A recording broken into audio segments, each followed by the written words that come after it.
ఓం శ్రీ కాలభైరవాయ నమో నమః. కాలం యొక్క 7వ సూత్రం అనేది జీవాణువు యొక్క లోపలి కేంద్రంలోని శక్తులను తెలుసుకొని అవి వెలువరిచే ప్రకంపన తరంగాలు అను విద్యుదయస్కాంత తరంగముల ఫ్రీక్వెన్సీతో మనసు యొక్క ఫ్రీక్వెన్సీని కలిపివేసి కదిలే తత్వాన్ని గురించి వివరించును అని క్రితం మెసేజ్లో మనం తెలుసుకున్నాము. ఇప్పుడు కాలం యొక్క 8వ సూత్రమును తెలుసుకుందాము. ఇది వేరొక కదలిక యొక్క పరిమాణమును గురించి తెలుపును. జీవాణువు అను శక్తి జ్ఞాన అణువులు అనబడు ఆత్మ లోపలి కేంద్రంలోని శక్తులైన మహాజ్ఞాన శక్తులను సంపూర్ణముగా తెలుసుకొని గ్రహించినచో వెంటనే వాటిని స్వీకరించి పనులు చేయును. జీవాణువు యొక్క ఆ ఉన్నతమైన పనులు అనేవి అవసరానికి అనుగుణంగా చేసే పనులే. మనసు అనే సాధనము దశవిధ వాయువుల వలన కదులుతున్నది అనే సత్యాన్ని గ్రహించండి.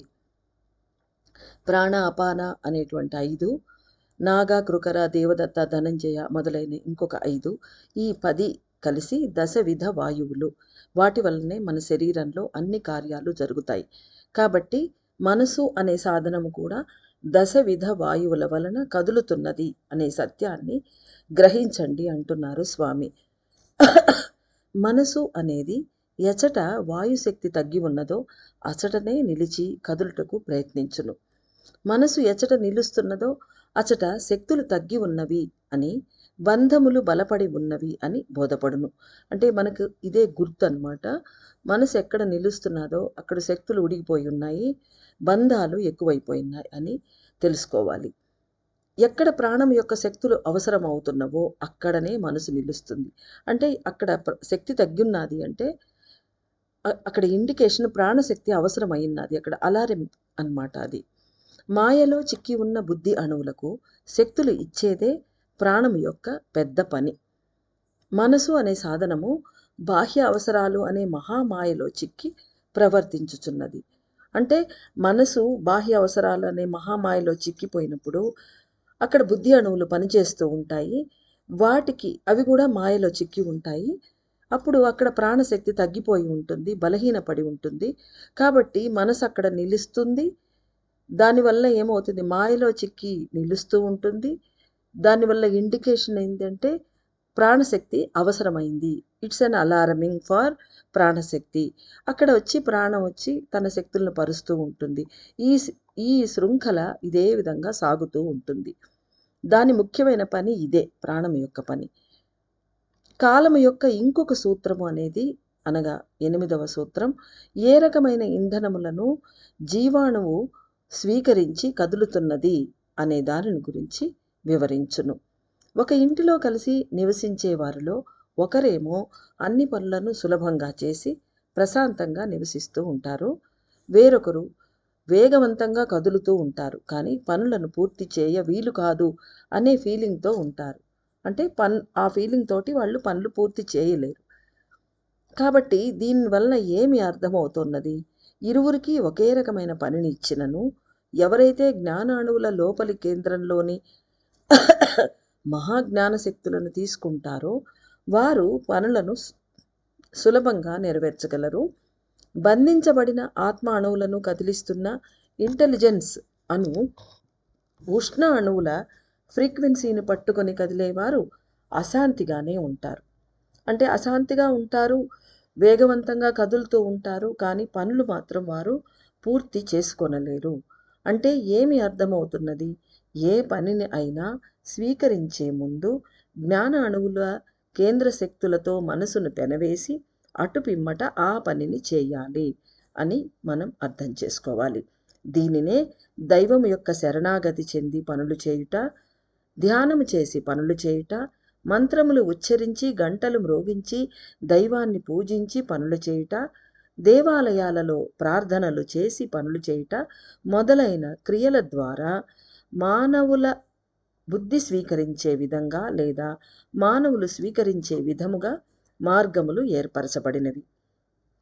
అంటే ఈ పైన తెలిపిన విషయాల వల్ల జ్ఞాన అణువులను తాకే అవకాశం ఉన్నది.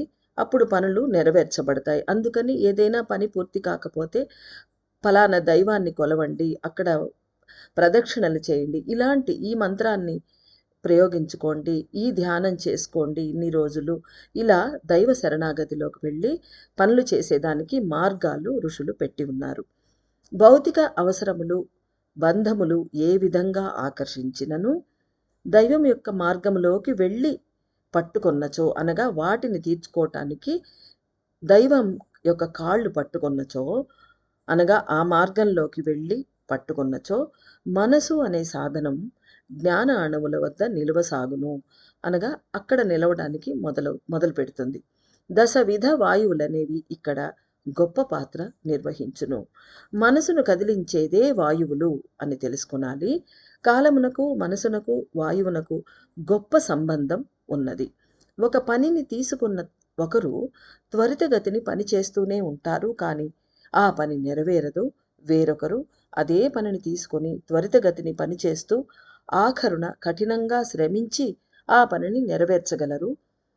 వేరొక మనిషి అదే పనిని నెమ్మదిగా తీసుకొని నెరవేర్చి ప్రశాంతంగా ఉంటారు. ఈ వ్యత్యాసానికి గల కారణాన్ని వివరించుటకు నేను ప్రయత్నిస్తున్నాను. మనసు వెలుపల తీసుకుంటున్న వాయువు యొక్క తత్వమే దీనికి మొదటి కారణము. మనసు తీసుకుంటున్న వాయువు అంటే మనం తీసుకునే వాయువు మనసుపై ప్రసరిస్తుంది.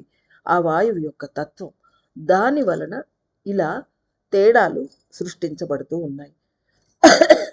శ్వాస ద్వారా ప్రాణవాయువును అధికంగా తీసుకునేటప్పుడు మనసు భగవంతుడు అనే తత్వాన్ని తీసుకొని జ్ఞాన అణువులు వెలువరిచే విద్యుదయస్కాంత తరంగాలు అనే ప్రకంపన తరంగాలను సులభముగా పట్టుకొని పనులు చేయును.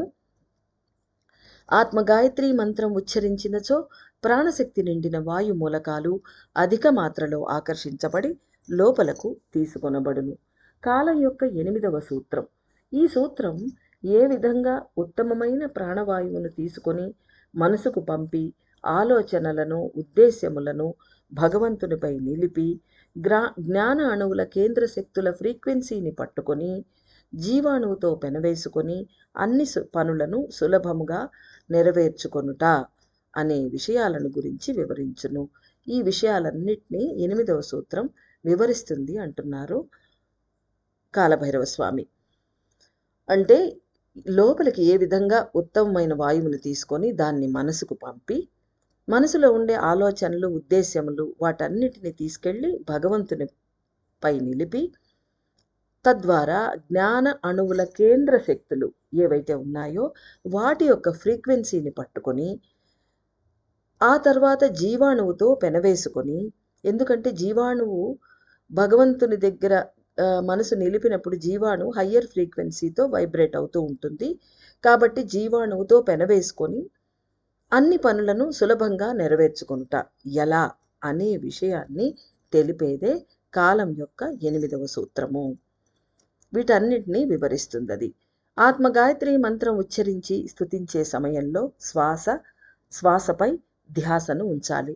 తెల్లవారుజామున అతీతమైన ప్రాణశక్తి వాయుమండలంలో పరుచుకొని ఉంటుంది. ఆ సమయంలో మంత్రం ఉచ్చరించినచో ప్రాణశక్తి పెరిగి మనస్సు ఆలోచనల ముద్రల నుండి విడిపడి మానసిక భారం తగ్గిపోయి తేలిపోతున్నట్లుగా ఒక భావనతో నిలిచి ఉండును. తర్వాత జ్ఞాన అణువులు వెలువరిచే విద్యుదయస్కాంత తరంగాల అనగా ఎలక్ట్రోమాగ్నెటిక్ వేవ్స్ యొక్క ఫ్రీక్వెన్సీని సులభముగా పట్టుకొని పెనవేసుకొనును, అనగా మనసు. ఒక గడియ కాలం అదే విధంగా నిలిచి ఉన్నచో, అనగా 24 నిమిషముల పాటు ఆ స్థితిని అనుభవిస్తూ ఉన్నచో జ్ఞాన అణువుల శక్తులను జీవాణువు తనలోకి తీసుకొని మహోన్నత కార్యాలను కూడా అది సులభంగా నెరవేర్చగలదు. దైవ కార్యమును కూడా సులభముగా స్వీకరించగలదు. జ్ఞానం నిండిన పనులను ఎల్లవేళలా వ్యక్తము చేయుచూ ఉండును. కావున అందరూ తెల్లవారుజామున లోతైన శ్వాసను తీసుకుంటూ వదులుతూ ఉన్నతమైన ప్రాణవాయువును అధికంగా తీసుకోవాలి.